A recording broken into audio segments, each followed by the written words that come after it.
Welcome to the Three Martini Lunch. Grab a stool next to Greg Columbus of Radio America and Jim Garrity of National Review. Three Martinis coming up.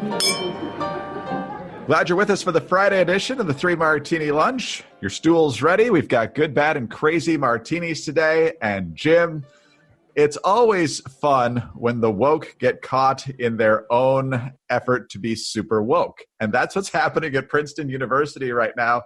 They stepped right into this, and Betsy DeVos in the Department of Education did not miss the opportunity. New York Post, Princeton University could be forced to pay back millions of dollars in federal funding and also be fined over its president's recent admission that racism persists at the Ivy League institution.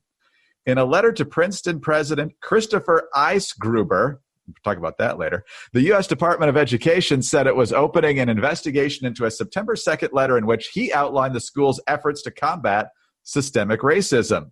Quote, among other things, he said, racism and the damage it does to people of color persist at Princeton, and racist assumptions remain embedded in structures of the university itself, Assistant Secretary Robert King of the Office of Post-Secondary Education wrote. Princeton's admitted racism raises questions about the accuracy of, quote, non-discrimination and equal opportunity assurances it's made to the DOE in exchange for more than $75 million in taxpayer money since Eisgruber took over in 2013. Officials are also concerned Princeton's many non-discrimination and equal opportunity claims to students, parents, and consumers in the market for education certificates may have been false, misleading, and actionable substantial representations. Princeton has to produce a host of records and written answers to questions within 3 weeks and also make Eisgruber and a designated corporate representative available for transcribed interviews under oath within 4 weeks. So, Jim, when you kneel to the mob, turns out you end up with a lot more work on your hands.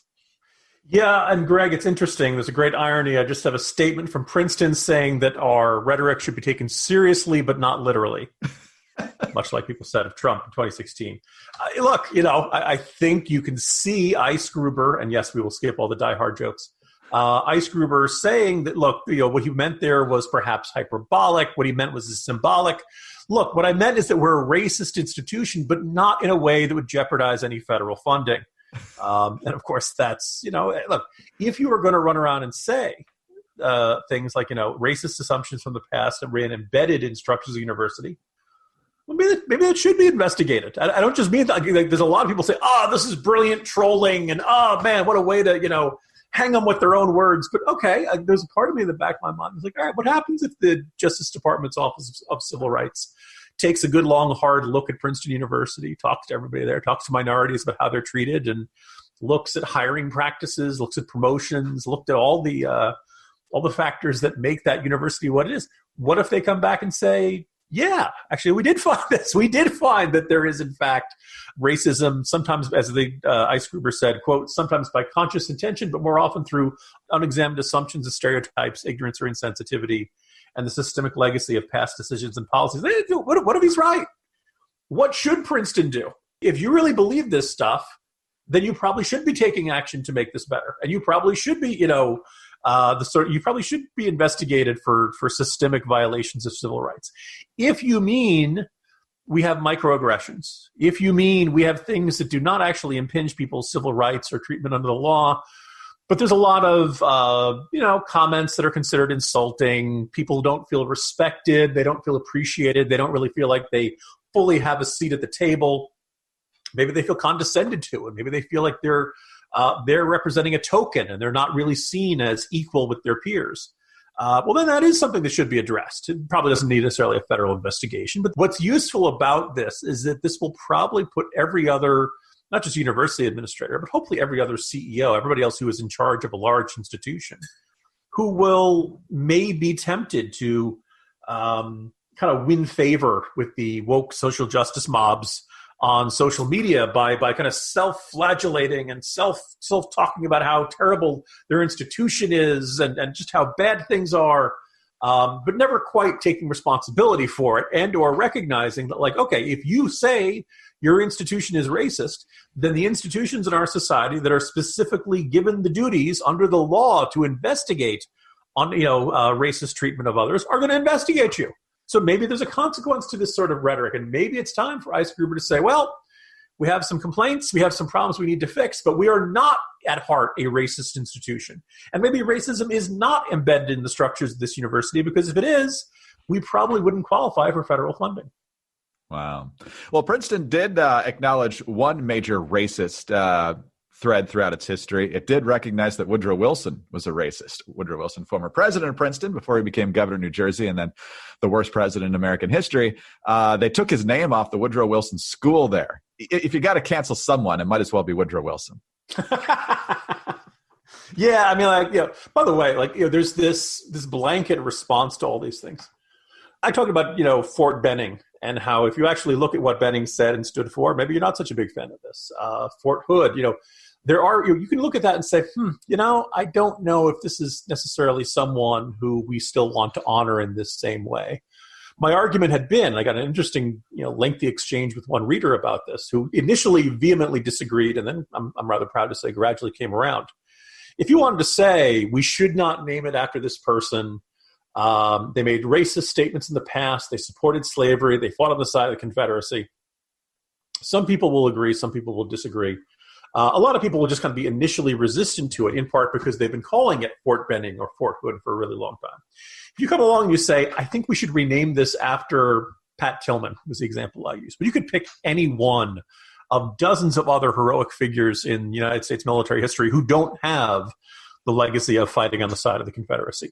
You probably get a whole bunch of people who would not like that. Let's not have anything named after the Confederacy, who would jump on board with the idea because they really like the idea of renaming the base after Pat Tillman or some other heroic figure. So there are ways to go around this. You can actually kind of build consensus and maybe actually not turn this into another partisan football and cultural war issue. But in order to do that, you have to want to do that. And my suspicion is some people in these fights don't actually want to do that.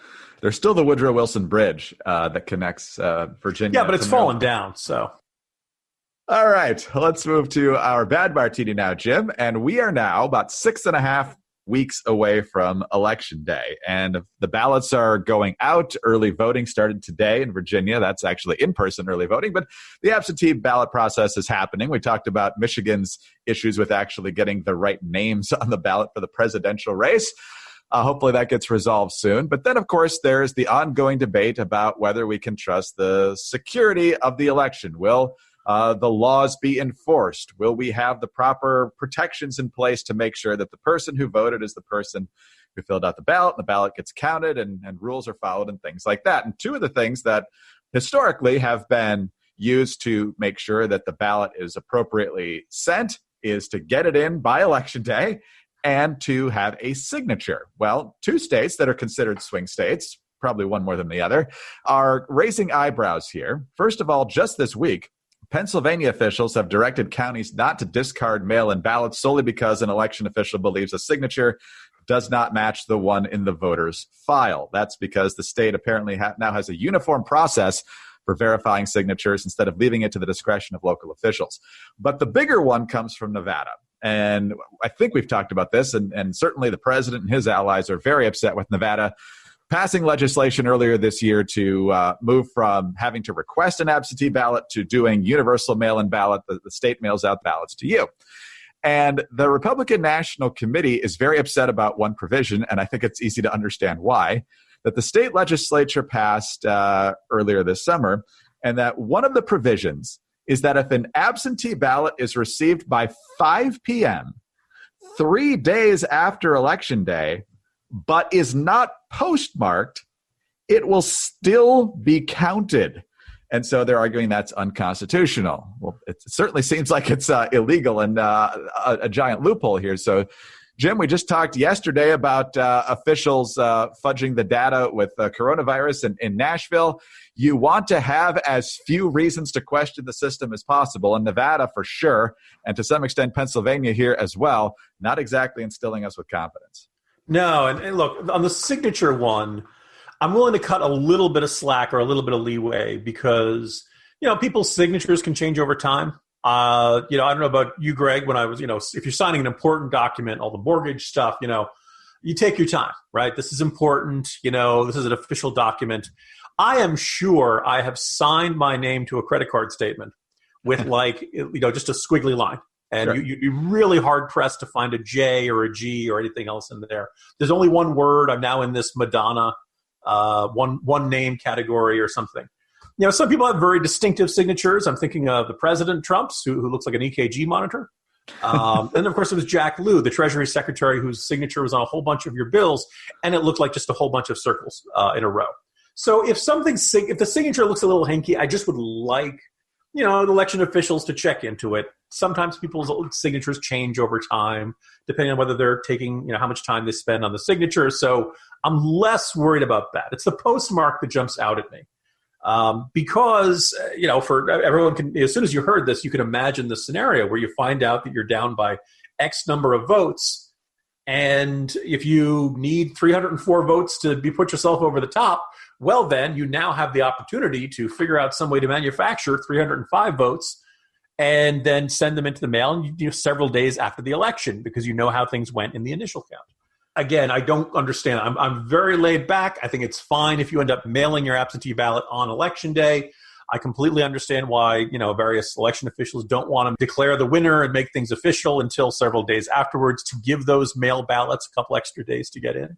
Let's also remember, in a lot of cases, you've got, in addition to the usual absentee ballots, in most jurisdictions, you're going to have military ballots that are coming in from, they try to send them out very, very early, but they have to come in from aircraft carriers and air bases all around the world, and all kinds of unusual circumstances where it can take longer than usual to get that ballot back to the election jurisdiction. So I can, as long as you're postmarked before election day or even on election day, I'm fine with that. Not requiring a postmark by the election day, that seems like something hanky and something that would enable a great deal of shenanigans and fraud and things like that. So I cannot understand the logic of this, and I don't quite when people wonder why are Republicans so freaked out about voter, well, because of rules like this. The whole idea of, everybody should turn in their ballot by election day. You'd like to think we'd have a nice broad consensus on that, but apparently that's too much to ask for, Greg.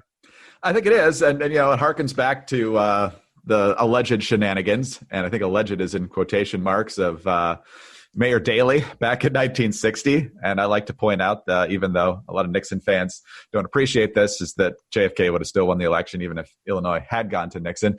But, we remember the ballots that were suddenly found in the 2008 Minnesota Senate race, where Al Franken suddenly caught up to Norm Coleman. And obviously that became a very critical race. He became the final vote needed to get Obamacare across the finish line and so forth. So it's not like there's never been controversies before. And now with more and more people, obviously, given the pandemic and now no excuse absentee ballots in a lot of states, you want to provide as much confidence as humanly possible. And one way to do that, of course, is to actually get your ballot as soon as possible if you're going to do it this way, and get it in as soon as possible. So there should be no controversy whatsoever. Hi, I'm Sarah Carter, host of the Sarah Carter podcast. Everywhere you look these days, we're seeing an aggressive effort to destroy what made America great, tearing down our history, attacking our freedoms, and canceling any person who dares to cross the progressive speech police. We cannot stand by and let this happen. It's time for the silent majority to become the unsilent majority.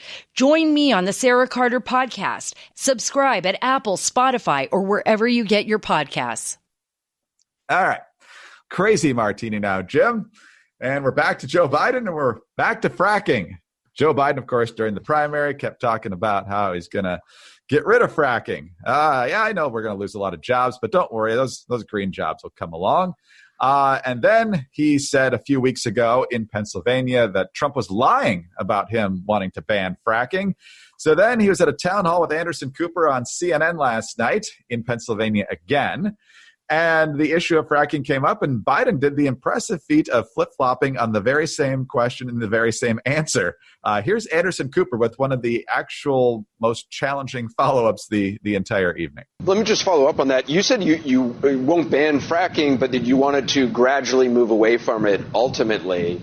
It sounds like to some you're trying to have it both ways. That politically, it's understandable why you might say that, but if fracking contributes to climate change, and climate change is an existential threat, why should fracking continue at all?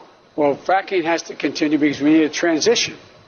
We're going to get to net zero emissions by 2050, and we'll get to net zero power emissions by 2035.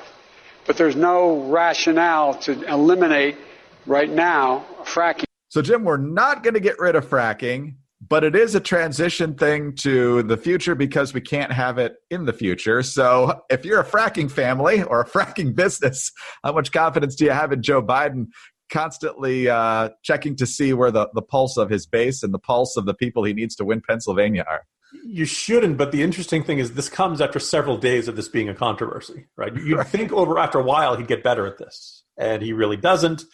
He and also Harris in separate interviews have kind of given this vibe of, we are opposed to what fracking is doing to the environment, except in swing states. Those places, it's fine. Those places, okay, you know. And look, you and I have talked about this on this podcast several times. Like, this is probably the most key ingredient of what has made the United States from being dependent on foreign oil and being dependent on oil from places like Saudi Arabia, less so from Venezuela and Russia. You know, the degree to which it was on, states that are hostile to our interests and don't share our values. But you look at where we were in the Bush years and before, there were a whole bunch of oil was under the ground of a whole bunch of regimes that we don't like and that were, rather, that basically that gave them a certain amount of diplomatic and economic leverage over us.